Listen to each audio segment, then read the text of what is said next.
দেশের রাজনৈতিক অঙ্গনে আলোচনার কেন্দ্রবিন্দুতে এসেছে এনসিপি নেতা নাসিরউদ্দিন পাটোয়ারির বিরুদ্ধে পাঠানো একটি লিগ্যাল নোটিশ। প্রধানমন্ত্রী এবং তার কন্যা জাইমা রহমানকে নিয়ে কটূক্তি ও মানহানিকর বক্তব্য দেওয়ার অভিযোগে এই নোটিশ পাঠানো হয়েছে বলে জানা গেছে। ময়মনসিংহ জজ কোর্টের অ্যাডভোকেট এবং দুর্নীতি দমন কমিশনের পাবলিক প্রসিকিউটর একেএম আজিজুল হক খান শনিবার বিষয়টি নিশ্চিত করেন। তিনি জানান, সম্প্রতি নাসিরউদ্দিন পাটোয়ারি বিভিন্ন বক্তব্য ও মন্তব্যে দেশের প্রধানমন্ত্রী এবং তার কন্যাকে নিয়ে আপত্তিকর ও মানহানিকর মন্তব্য করেছেন বলে অভিযোগ উঠেছে। এ বিষয়ে আইনজীবী একেএম আজিজুল হক খান তার ফেসবুক প্রোফাইলেও লিগ্যাল নোটিশটি প্রকাশ করেন, যা ইতোমধ্যে সামাজিক যোগাযোগ মাধ্যমে ব্যাপক আলোচনার জন্ম দিয়েছে। লিগ্যাল নোটিশে বলা হয়, প্রাপক নাসিরউদ্দিন পাটোয়ারিকে অবহিত করা যাচ্ছে যে তিনি সম্প্রতি মাননীয় প্রধানমন্ত্রী এবং তার কন্যা জাইমা রহমানকে নিয়ে যে ধরনের কটূক্তি ও মানহানিকর বক্তব্য দিয়েছেন তা দেশের কোটি কোটি মানুষের অনুভূতিতে আঘাত এনেছে বলে অভিযোগ করা হচ্ছে।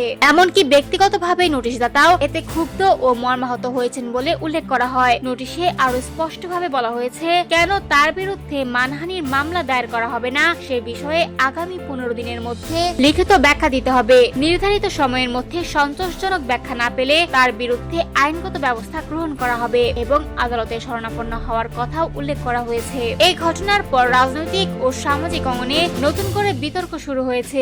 বিষয়টি নিয়ে এখনো নাসিরউদ্দিন পাটোয়ারির পক্ষ থেকে আনুষ্ঠানিক কোনো প্রতিক্রিয়া পাওয়া যায়নি।